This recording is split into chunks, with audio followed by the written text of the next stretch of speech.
Hai and welcome back to my YouTube channel. Bagaimana kabarnya? Semoga tetap semangat menjalani aktivitas di Senin pagi ini. Kali ini aku akan membahas tentang bencana-bencana alam terdahsyat yang pernah melanda Jepang sepanjang sejarah ini. Jepang merupakan negara yang terletak di letak geografis yang unik. Maka dari itu, negeri Sakura ini rawan akan terjadinya bencana. Jadi tanpa berlama-lama lagi, let's get to this.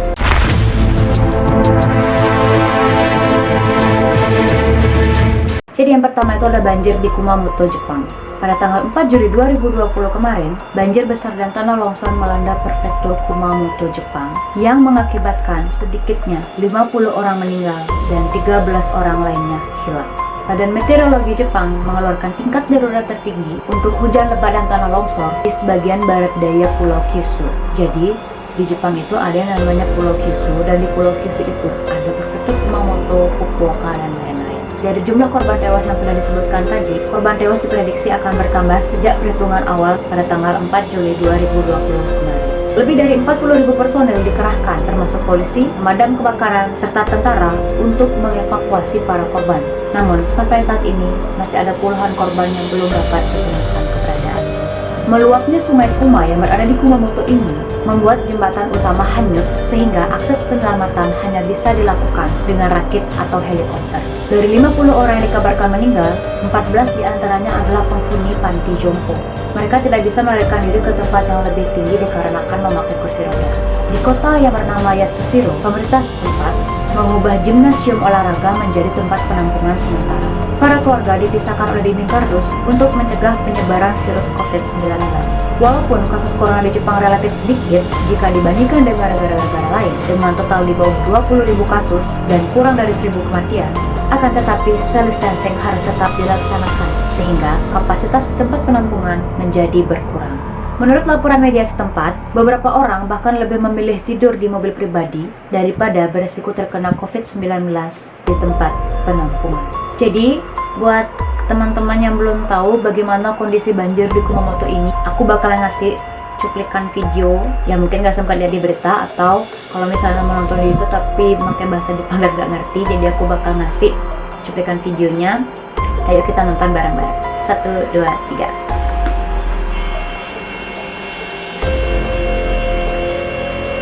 Jadi tingginya tuh sampai ke atap-atap rumah gitu ya.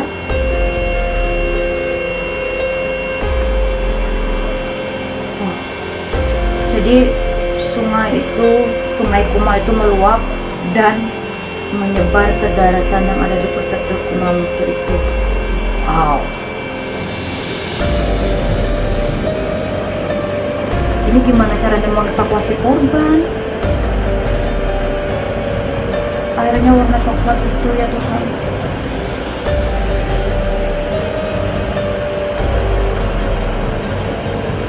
Tapi masih ada yang beroperasi juga ya mobilnya. Maksudnya masih ada yang berani jalan gitu di atas jalan mobilnya.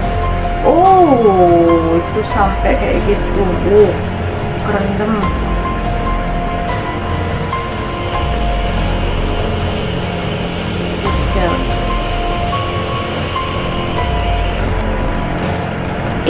Tapi yang ini bening.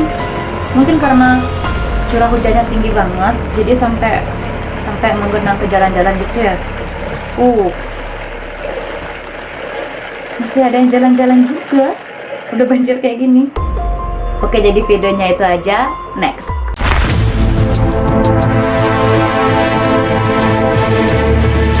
Oke, yang selanjutnya ada Topan Hagibis. Bencana terbesar yang pernah melanda Jepang selanjutnya adalah Topan Hagibis. Topan yang melanda Tokyo, Jepang pada Sabtu 12 Oktober 2019 ini oleh Badan Meteorologi Jepang diklarifikasikan sebagai topan bencana yang merupakan kategori topan yang paling mematikan.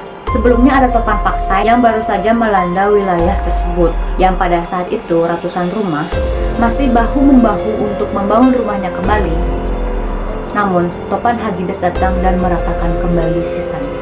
Topan Hagibis yang dalam proses pembentukannya menyerap sangat banyak awan dengan kecepatan 54 km per jam dan berdiameter angin yang mencapai 1,4 ribu km. 1,4 ribu km, lo bayangin aja berapa lebarnya, atau setara dengan separuh panjang kepulauan Jepang. Tohoku. Jadi Jepang itu kan dari atas ke bawah itu memanjang, jadi separuhnya itu ditutupi oleh topan Hagibis. Bayangkan betapa besarnya topan itu, teman-teman. Pada tanggal 10 Oktober 2019, tekanan pada pusat Hagibis mencapai 915 hektopascal. Jadi hektopascal itu lambang untuk tekanan atmosfer, yang menjadikannya topan terkuat selama 2019. Saat Hagibis mendarat di kota Saitama, Jepang, Hagibis melaju dengan kecepatan 45 km per jam dan dengan tekanan pusat 965 hektopascal. Dan dengan kekuatan angin sekitarnya yang mencapai 130 km per jam. Gila banget gak sih? Topan Hagibis dianggap sama kuatnya dengan topan yang melanda Jepang pada tahun 1958 dan menyebabkan 1,2 ribu orang meninggal dunia. Namun jumlah korban yang terjadi pada peristiwa topan Hagibis ini tidak sebanyak jumlah korban pada saat topan yang terjadi pada tahun 1958 itu, dikarenakan standar keselamatan gedung yang sudah canggih. Pada peristiwa ini, 35 orang dinyatakan meninggal dunia, 17 orang lainnya belum dapat ditemukan, dan 196 lainnya luka-luka. Jadi yang sama seperti tadi, yang belum sempat melihat kayak gimana dahsyatnya topan Hagibis yang melanda Tokyo, Jepang pada bulan Oktober kemarin, ayo kita nonton videonya sama-sama dan lihat kayak gimana sih keadaan Jepang waktu dilanda topan Hagibis itu. Ayo kita tonton videonya, 1, 2, 3. Jadi itu pusaran anginnya yang di Jepang. Bisa buat ombak naik. Kayak itu air, itu hujan yang kena anginnya, terus kayak kita bisa ngeliat anginnya gitu ya. Itu keras banget dong. Aku pernah sih aku cuma kena dampak anginnya doang. Emang keras banget, cuma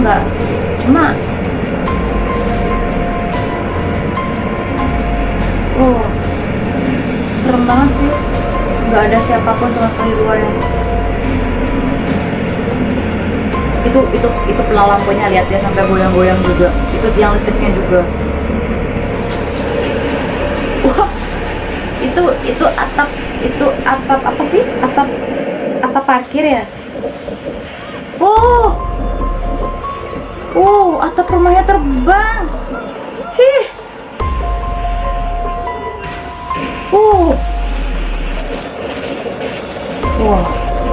Nggak kebayang ya kayak gimana berantakannya setelah tertimpa topan itu. Itu ada orang yang bawa motor.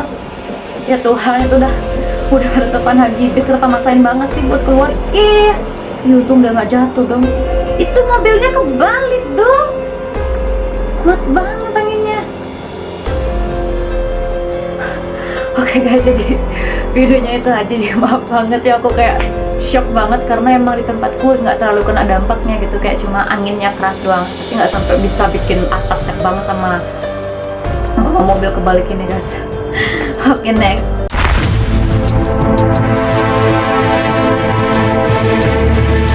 Oke, next itu ada tsunami Jepang tahun 2011. Jepang merupakan negara yang paling sering terkena bencana gempa besar. Hal ini dikarenakan Jepang berada di pertemuan lempeng Pasifik dan lempeng laut Filipina yang aktif, sehingga setiap bertabrakan, getarannya akan terasa sampai ke tanah Jepang.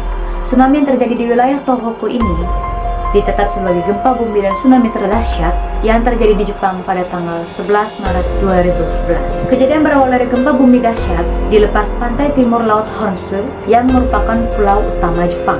Gempa berkekuatan 9 skala Richter ini terletak di sekitar 30 km di timur kota Sendai, Prefektur Miyagi, dengan fokus kedalaman mencapai 30 km di bawah lantai Samudra Pasifik Barat. Gempa utama didahului oleh serangkaian gempa awal dengan kekuatan 7,2 skala Richter pada 9 Maret 2011. Jadi sebelum gempa besar pada tanggal 11 Maret 2011 itu, sebelumnya udah ada gempa yang berkekuatan 7,2 yang terjadi pada tanggal 9 Maret 2011 itu, yang terletak di kedalaman 40 km dan diikuti oleh 3 gempa lainnya pada hari yang sama di atas 6 skala Richter. 1 menit sebelum gempa, peringatan awal gempa bumi yang terhubung dengan sekitar 1000 seismometer di Jepang mengirimkan peringatan di televisi mengenai gempa selanjutnya kepada jutaan orang, dan hal ini diduga telah menyelamatkan jutaan nyawa orang. Peringatan tsunami yang dikeluarkan oleh Jepang ini adalah yang paling serius dalam skala peringatannya dengan tinggi gelombang yang diperkirakan mencapai 10 meter atau 33 kaki.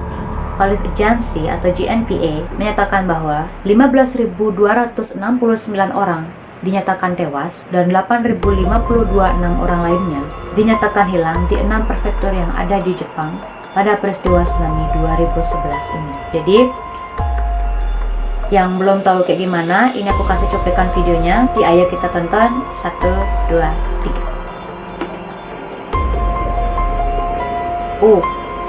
Itu laut, itu laut. Tsunami-nya itu udah mencapai daratan. Itu, udah sampai ke jalan-jalan. Itu waktu salju. Ada salju juga, dingin banget dong.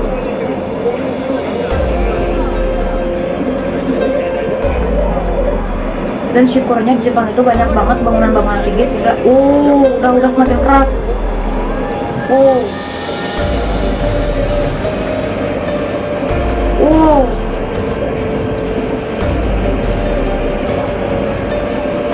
Tapi pada tahun 2011 itu gedung-gedung Jepang itu belum nggak setinggi gedung-gedung sekarang gitu, karena ya emang kayak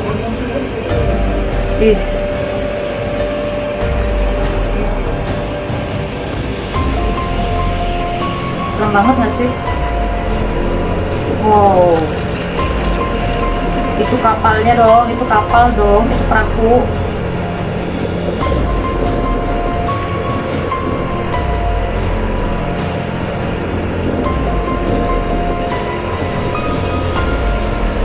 Serem banget tuh gak sih?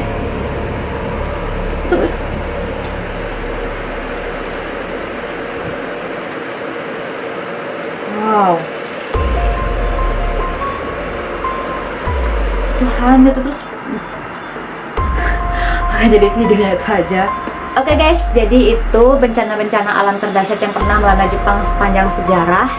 Menurut kalian mana yang paling mengerikan, dan mana menurut kalian yang membuat kalian tuh kayak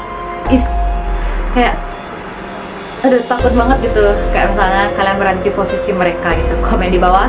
Jadi sekian video dari aku, semoga bermanfaat dan semoga teman-teman terhibur. Jangan lupa untuk like, komen, dan subscribe channel YouTube aku supaya aku lebih semangat untuk buat videonya. Dan jangan lupa juga untuk nyalain lonceng notifikasinya supaya kalian tahu kalau aku upload video baru. Sekian video dari aku, see you in the next video. Bye bye.